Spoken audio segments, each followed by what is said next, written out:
작년 5월경에 제 친구가 부천 네. 원미동에 있는 네. 빌라로 이사를 갔는데 반지하였어요. 네. 제가 그때 그 집에 가서 나는 이런 집에 이사 가지 않는 경제력을 갖고 싶다.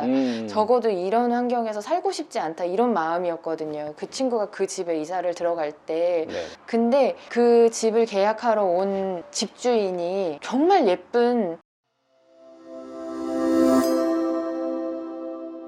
그리고 뭐 믿지 않으셔도 별로 상관은 없는데 그 즐거움이 이제는 좀 커졌어요. 이걸 하나를 하면서 내가 월세 얼마 더 넣으니까 그거가 없는 건 아닌데 그게 굉장히 줄어들었고, 요새 패턴 중에 제가 하나 들은 게 뭐 영어 공부는 감을 놓지 않으려고 하시는 게 있다고 하셨잖아요. 그거랑 약간 비슷한 개념으로 저는 입찰을 하는 거예요. 그래서 그거를 하면서의 즐거움도 분명히 있으실 거라고 생각해요. 저도 그런 부분에서 사실 입찰을 꾸준히 하는 것도 있는 것 같아요.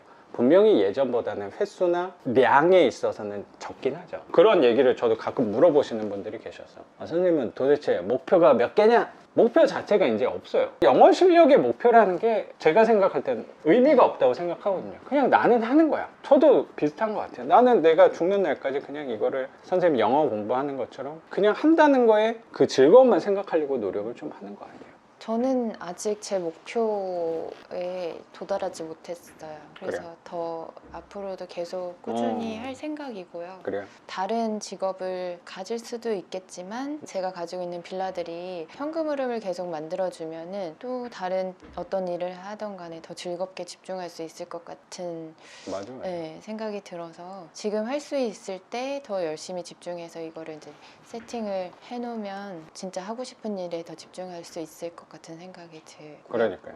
선생님이 처음에 저한테 되게 열심히 하신다고 하셨잖아요. 제가 비행기 탈 때보다 열심히 하지 않는데 열심히 하신다고 해가지고 조금 와닿지가 않았었거든요. 근데 제가 일하지 않을 때는 집순이거든요. 집 밖에 거의 안 나가는데 임장을 하러 갈 때마다 저는 늘 혼자서 소풍 가는 느낌이 들었어요. 이렇게 경매를 할 수 있어서 너무 고맙다고 느끼는 게 이것 때문에 저를 집 밖으로 끌어내주는 거였거든요. 이게 없었으면 방구석에 더 처박혀 있었을 텐데. 저는 집 밖으로 안 나가는 사람인데 이 경매를 할 수 있어서 밖으로 나가고 제가 안 가본 지역, 전 서울 사람인데 경기도를 또 잘 안 가봤어요. 그래서 이걸 하면서 파주도 처음 와봤고 남양주도 처음 가봤고 의정부도 처음 가봤거든요.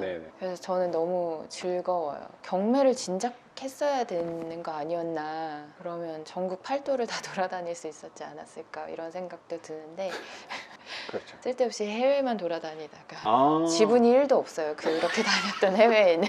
그러네요. 선생님 답변이 하나 또 인상에 남았던 게 있어서, 제 주제가 뭐 반지하 위주로 진행을 좀 하니까 선생님 이미지랑 별로 안 어울린다라는 아마 말씀을 한번 드렸던 것 같고, 오래된 집을 처음에 물건을 고르신 적도 있었잖아요. 그래서 저는 좀 걱정이 되는 부분도 있는 거예요. 너무 오래된 집은 손이 많이 가는 경우가 있으니까. 선생님을 뭐 무시하거나 그런 게 아니고, 이런 거는 사람을 그냥 편하게 부르면 되는데, 오래된 집인 경우는 사람 부르기는 애매하고 내가 좀 해야 되는 부분들이 분명히 생기거든요. 선생님이 처음에는 그런 물건들을 다녀오시고 얘기해 주시고 했을 때 걱정되는 부분도 있었는데, 선생님에 대한 이미지를 좀 다르게 볼 수 있는 말을 하나 해주셨거든요. 남들이 볼 땐 초라해 보이는 부동산을 열심히 뛰어다니는 이유에 대해서 좀 이해가 가더라고요. 이제 선생님이 지금 말씀하시는 때가 막 부천이라든지 막 이런 화곡동이라든지 거의 반지하, 되게 지은 지 오래되고 25년 넘은 빌라들이었던 것 같아요. 작년 5월경에 제 친구가 부천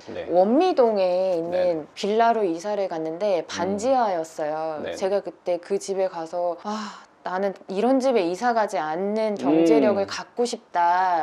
적어도 이런 환경에서 살고 싶지 않다. 이런 마음이었거든요. 그 친구가 그 집에 이사를 들어갈 때. 근데 그 집을 계약하러 온 집주인이 정말 예쁜 88년생 여자분이었어요. 약간 좀 충격적이네. 반지하 그 이미지랑은 전혀 어울리지가 않네. 진짜로. 그 집 상태도 별로였거든요. 근데 거의 막 인심 써주듯이 도배랑 싱크대는 제가 해드릴게요 이러면서 되게 우아한 자태로. 근데 이제 나이 많은 여성분이 아니라 저보다 심지어 7살이 어린 여자분이 오셔가지고 계약을 하시더라고요. 아, 그래 약간 충격을 받으셨다는 생각도 드네요. 네, 당연히 나이 많은 할머니나 맞아.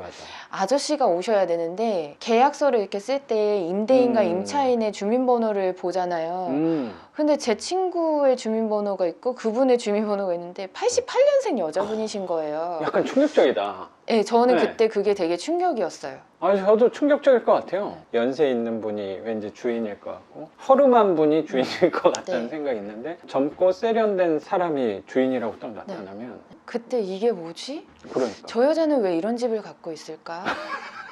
네, 그런 생각이 들 것 같아. 네, 젊고 예쁘고 어. 괜찮으신 분이 왜 이런 낡은 반지하 빌라를 갖고 있을까? 거기 선생님의 선입관이 완전히 깨졌다는 생각도 좀 네, 드네요. 나도 가져도 되겠다. 맞아. 네. 혹시 그 집주인이 제 교육생분은 아닌지 또 궁금하네요. 그래서 선생님도 어쩌면 반지하에 대한 거부감이 당연히 있지만 그게 오히려 더 멋있는 사람이라는 생각도 좀 들었을 수도 있을 것 같아요. 그런 생각을 저도 좀 했거든요. 저는 외모에 대해서 그렇게 신경을 되게 쓰는 사람은 아니라고 생각하거든요. 이런 보여지는 것들에 대해서 그렇게 저는 신경을 쓰지 않으려고 하는 편인 사람인데 저는 그런 게 되게 멋있는 것 같아서요. 반지하는 누가 봐도 이렇게 허름하고 좀 초라한 물건일 수도 있는데 쟤는 반지하만 갖고 있는데 벤츠를 타고 있어. 반지하를 투자하고 있는데 사는 곳은 한남동의 고급 빌라다. 전 자본주의 안에서는 그게 더 멋있는 사람이라는 생각을 사실 좀 갖고 있는 것 같아요. 저도 그런 방향을 생각하면서 가는 사람인 것 같고 선생님이 만났던 젊은 반지하 집주인분도 만나보진 않았지만 되게 깨어있는 분이라는 생각도 되게 들고 거기서 끝난 게 아니고 나도 그러면 생각을 좀 다르게 여기 자체도 좀 꺼릴 수 있는 지역이라고 생각하거든요. 그 거부감을 오히려 선생님의 기회로 삼은 거라고 생각이 들고 회사 안에서는 큰 위기고 선생님 삶에서 큰 위기였지만 위기를 선생님에 맞는 기회로 삼았다고 생각이 듭니다. 그럼 오늘 선생님 오랜 시간 동안 이렇게 또 이 불편할 수도 있었던 얘기 공유해 주셔서 감사하게 생각합니다. 선생님. 오늘 영상은 여기서 마무리하고 저는 또 내일 영상으로 찾아뵙도록 하겠습니다. 작가 반지상이었습니다. 감사합니다. 고맙습니다, 선생님.